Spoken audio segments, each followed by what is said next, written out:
Hoje falamos de prolapso dos órgãos pélvicos com a doutora Sofia Alegra.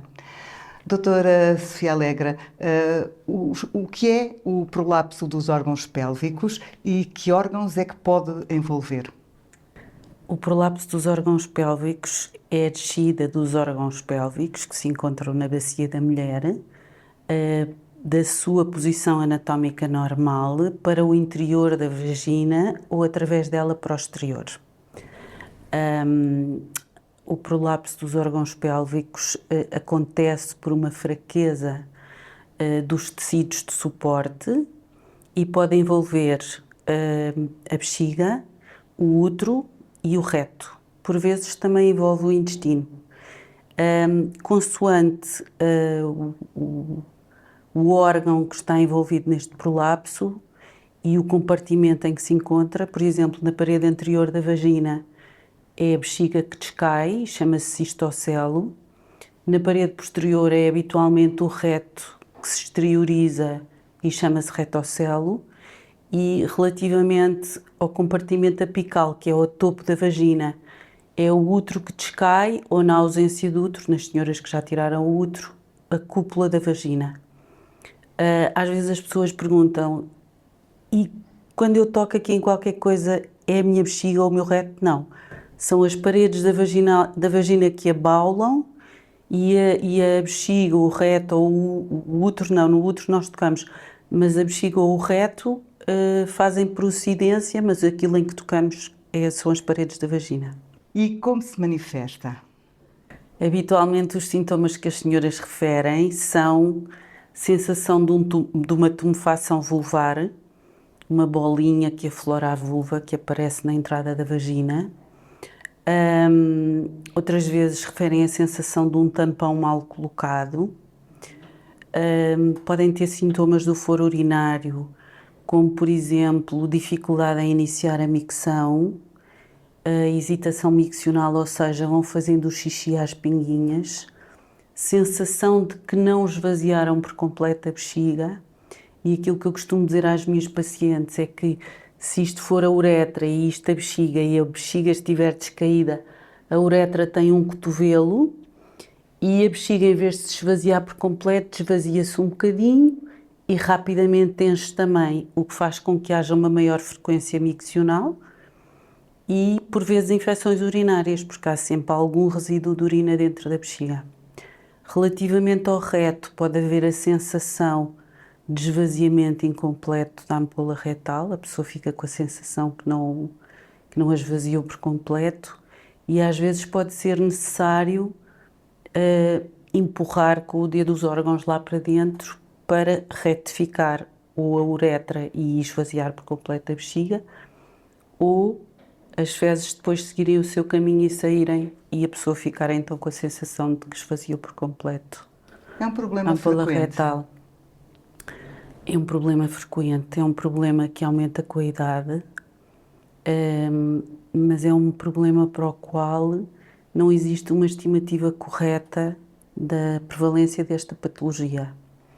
Fala-se pouco deste problema também. Sim, isto porquê? Porque se nós formos diagnosticar isto através da observação clínica, cerca de 40% das mulheres com mais de 50 anos têm algum tipo de prolapso dos órgãos pélvicos. Se for através da sintomatologia das mulheres, só cerca de 5 a 10% das mulheres é que são sintomáticas relativamente a este tipo de problema. Fala-se pouco, embora isto tenha um enorme impacto a nível físico, psíquico e social, e afeta muito a qualidade de vida das mulheres, elas ainda sentem isto com alguma vergonha, não sabem propriamente a quem queixar-se deste problema e às vezes também não se sabem orientar, outras vezes pensam que é uma consequência da idade ou que pouco se pode fazer por isso. E há muitas que me aparecem também a dizer que a mãe já tinha e a avó já tinha e que pronto, quase que acham que isto é uma consequência Normal. de uma situação familiar e que é inevitável elas terem também, se a avó e a mãe tiveram. O que pode causar ou agravar o prolapso dos órgãos pélvicos? As causas do prolapso são multifatoriais, ou seja, ele nunca advém de uma só causa. E estas causas, a maior parte das vezes, atuam em diferentes fases da vida da mulher. A idade, tal como já referi, está associada a um aumento da prevalência do prolapso dos órgãos pélvicos. O principal fator causador deste tipo de situação está relacionado com a história reprodutiva da mulher, ou seja, com o número de gravidezes e o número de partos, e com fatores associados a isso. Quanto mais, maior a probabilidade, ou seja, aumenta a prevalência quanto mais filhos se tem. É normal, não é? Tanto peso a fazer Exatamente. Naquela região várias vezes. E depois o outro é o parto. Os partos difíceis, os partos vaginais sobretudo, e os partos vaginais difíceis ou instrumentados, sobretudo o fórceps, são um dos principais fatores que estão na base do aparecimento deste tipo de problema.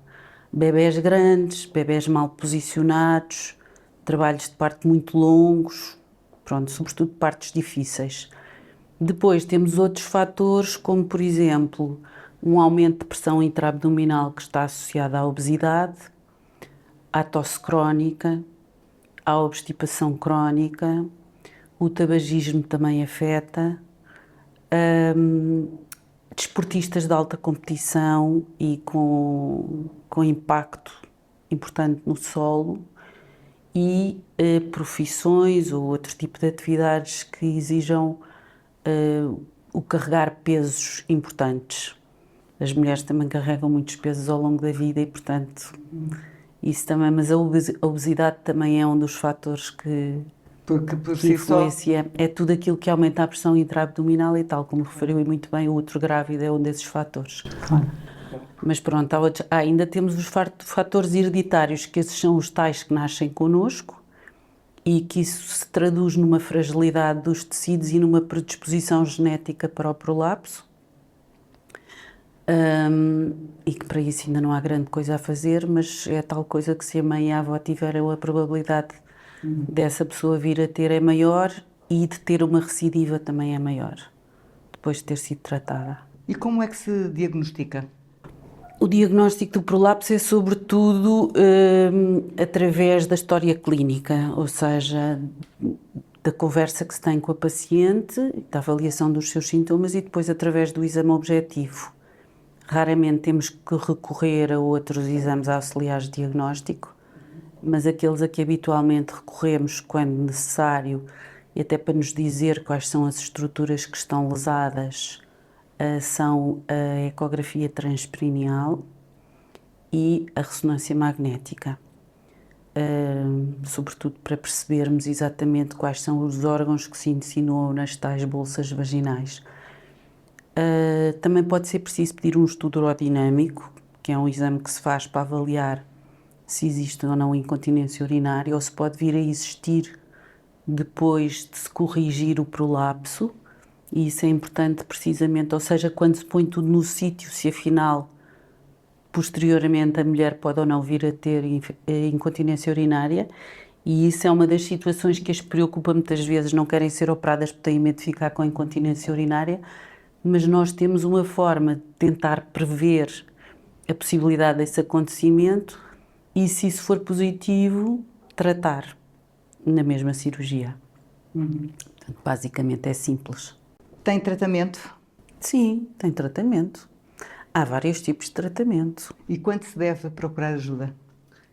Quando há sintomas, quando a mulher começa a sentir sintomas, Deve ser algum destes que eu referi, sim, deve procurar ajuda, porque procurar-nos em estadios de prolapso já muito avançados compromete o sucesso cirúrgico a longo prazo. As estruturas já estão muito debilitadas de estarem sob estiramento durante muito tempo e depois pode ser mais difícil fazer a reconstrução do pavimento pélvico. Que tipos de tratamento existem? Existem tratamentos conservadores e tratamentos cirúrgicos. Deve sempre começar-se por propor um tratamento conservador, a não ser que seja uma situação já tão avançada que necessite mesmo de uma cirurgia antes de tentar um tratamento conservador. E os tratamentos conservadores são, primeiramente, as alterações do estilo de vida, como, por exemplo, tentar perder peso, tratar a obstipação crónica, tratar a tosse crónica em pessoas que têm doenças bronquíticas ou pulmonares, evitar carregar pesos, adequar o exercício físico. Pronto, basicamente. A fisioterapia, não? Fisioterapia. Esses são uns. Depois os seguintes, quer dizer, isto pode ser tudo em simultâneo, mas alterações de estilo de vida é um e pode-se fazer em simultâneo e deve-se fazer em simultâneo com a fisioterapia. A fisioterapia é outro muito importante, que não trata propriamente o prolapso, mas ajuda muito a aliviar os sintomas e a evitar a sua progressão. A fisioterapia, aliás, deve ser feita também de uma forma preventiva. Todas as mulheres deviam ter a consciencialização dos músculos do períneo e a partir do momento em que engravidam pela primeira vez, deviam elas próprias, por si, tentar trabalhar esses músculos. Esses músculos são os músculos que têm uma fraca representação cerebral e, portanto, às vezes nem sempre é fácil intuir o que é que temos que contrair. Não é contrair a barriga, não é fechar as pernas, não é contrair as nádegas, é mesmo apertar os músculos entre a vagina e o ânus. Esses exercícios chamam-se os exercícios de Kegel. No entanto, quem tem prolapso está provado que deve fazer esses exercícios sob a orientação de um fisioterapeuta, porque ajuda nessa tal consciencialização. E há outras técnicas de fisioterapia que são utilizadas, como o biofeedback, que significa a pessoa ter uma percepção se está a fazer aquelas contraturas bem feitas ou não, através de uns aparelhinhos que existem. A eletroestimulação, que é a provocação de algumas contraturas musculares para tentar fortalecer esses músculos, e ainda exercícios hipopressivos. Portanto, basicamente é isso. Ainda existe uma outra terapêutica conservadora, que é o pessário. O que é o pessário? O pessário é um dispositivo médico, habitualmente em silicone. Existem vários formatos, mas aquele que se comercializa em Portugal e o que mais se utiliza é um anel, que se coloca dentro da vagina e ajuda a fazer o suporte dos órgãos pélvicos. Não é invasivo e dá um alívio imediato dos sintomas. As pessoas Porque suporta tudo aquilo que descaiu. Quando é que se deve utilizar o pessário?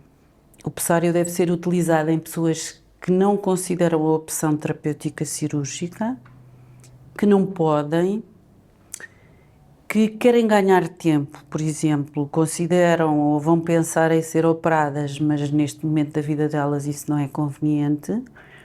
Nas mulheres que ainda não têm o seu planeamento familiar concluído, que querem ter bebés e que só consideram tratar o prolapso depois de terem os seus filhos todos, e ainda naquelas que tiveram cirurgia e houve uma recidiva do prolapso e, portanto, também pode ser uma opção nessas mulheres. Apesar de ser um método pouco invasivo e muito inócuo, requer algum acompanhamento médico. É o médico que tem que dizer qual é o tipo de prolapso e a dimensão que tem, o tipo de pessário e a dimensão que tem que ter, e que tem que colocar pela primeira vez e adaptar o pessário, se bem que ele pode ser manipulado posteriormente pela mulher. E depois é importante fazer uma vigilância médica, porque o pessário, para suster os órgãos pélvicos, tem que fazer alguma pressão nas paredes vaginais e isso pode levar a erosões, a ulcerações e, em situações mais extremas, a fístulas. e pode também provocar algum sangramento e algumas secreções vaginais, por vezes com infecção. E portanto, dor, e provavelmente dor. nessas circunstâncias, sim. E ainda existem os tratamentos cirúrgicos. Existem vários tipos de tratamento cirúrgico e o tratamento cirúrgico visa eliminar os sintomas, repor a anatomia e manter a função, que é uma coisa muito importante. A vagina é importante para a mulher. Há várias vias de abordagem e várias técnicas cirúrgicas. Aquela que é considerada por excelência na uroginecologia é a via vaginal, é menos invasiva, aquela que permite um retorno mais rápido às atividades diárias da vida da mulher. No entanto, há outras abordagens, como a abordagem abdominal, laparoscópica, robótica. Quando pensamos numa cirurgia para uma mulher, temos que ter várias coisas em conta. Temos que considerar a idade dela. Antes disso, o tipo e o grau de prolapso, se qual dos compartimentos está afetado, se um, se todos, se apenas parcialmente, portanto, se não é um prolapso total. Temos que considerar a idade dela, o estado geral, quais são as preferências dela e as expectativas e também as preferências do cirurgião relativamente às técnicas que domina melhor. Tudo isto deve ser conversado com a mulher. Os compartimentos que são considerados como estando prolapsados devem ser todos corrigidos, porque se não forem corrigidos, fica um ponto de menor resistência ou de maior fragilidade na vagina da mulher e a pressão que se fazia sentir em determinada zona vai-se fazer sentir de uma forma mais intensa na outra zona que não foi tratada e, portanto, isso pode levar ao agravamento de algum prolapso, ainda que inicial, que exista noutro dos compartimentos vaginais. Há situações em que tem que haver recurso ao implante de um material extrínseco que fica implantado de forma permanente no sentido de substituir os ligamentos que ficaram estirados e lesados e que já não têm capacidade para suster nada, portanto, às vezes para preservar a função é preciso recorrer a esses materiais, se bem que isso deve ser tudo muito bem ponderado, pensado e tratado em centros que tenham o domínio dessas técnicas, tenham pessoas treinadas e com experiência nessas técnicas. São técnicas mais complexas, que podem ter algumas complicações e quem as faz tem que ter treino não só nessas técnicas, mas também na resolução das complicações que podem surgir depois. Quando é que se deve optar pela cirurgia? Eu acho que se deve optar pela cirurgia quando há sintomas que incomodam de forma significativa a mulher, que interferem com a sua qualidade de vida, e quando ela está disposta a ser submetida a uma intervenção cirúrgica, porque acho que, apesar de tudo, ganha qualidade de vida. O prolapso é uma coisa muito incomodativa e que dá muito mal-estar e que se sofre em silêncio. Qual é a melhor cirurgia e quem a deve aconselhar? Lá está, a melhor cirurgia tem que ser muito bem ponderada em função do caso clínico que temos em frente. No fundo, é um bocadinho a repetição daquilo que eu disse. Quem a deve aconselhar é assim, a mulher pode começar por referir as suas queixas ao seu ginecologista habitual. Se ele tiver diferenciação na área da uroginecologia, eventualmente poderá aconselhá-la de uma forma mais específica e com mais informação, se não procurar um centro onde se faça uroginecologia, em que habitualmente as equipas são multidisciplinares e em que existem pessoas capacitadas a fazê-lo. E embora não haja uma técnica que revele supremacia em relação às outras, há recomendações nacionais e internacionais que nos orientam na escolha de qual a cirurgia é mais adequada para quem. E, portanto, isso quem tem diferenciação em uroginecologia sabe e pode fazê-lo. É possível prevenir este problema? Eu acho que é muito importante ter a consciência que ele existe. E é possível algumas medidas de prevenção desse problema. Uma delas, tal como eu disse, é que todas as mulheres, a partir do momento em que engravidam, devem perceber que têm uma zona do corpo que se chama pavimento pélvico e uns músculos que, se forem trabalhados de uma forma permanente e persistente, as vão ajudar muito ao longo da vida. Todos os outros fatores que agravam o prolapso, nomeadamente a obesidade, também se deve evitar. Quem tenha tosse crónica, prisão de ventre é outra coisa que deve ser evitada. E, sobretudo, a consciencialização de que é efetivamente no parto que estas coisas podem acontecer de forma mais gravosa. Existem já alguns modelos que nos permitem fazer algum grau de previsão se aquela mulher beneficiaria mais ou não com outro tipo de parto, portanto, analisar quais são os fatores que existem inerente a cada gravidez em particular que podem condicionar um parto difícil, e a mulher ser elucidada de que as coisas podem se complicar e que daí pode advir alguma coisa que se pode manifestar só muito mais tarde na vida, que é o prolapso dos órgãos pélvicos. E, portanto, acho que ela nessa altura também deve ter uma palavra a dar na decisão da via de parto e pronto, e sobretudo estar consciente de que essas coisas podem acontecer.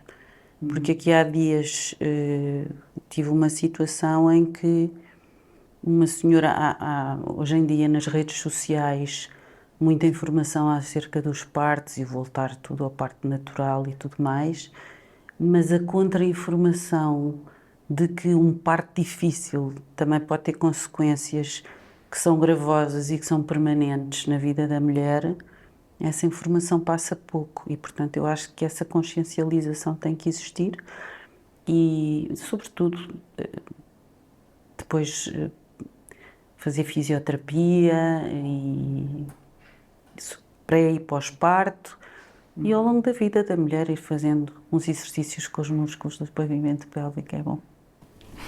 Para os fortalecer. Exato, e para evitar que estas coisas aconteçam e, sobretudo, se agravem. Pelo menos há alguma solução, não é? Exato. Sim. Existem problemas que não têm solução. Sim. Isto não está associado à mortalidade, o que é ótimo, nem é uma coisa grave, nem tem nada a ver com malignidade, mas pronto, é incomodativo e pode ter uma interferência importante na qualidade de vida. Obrigada. Nada. Foi um gosto.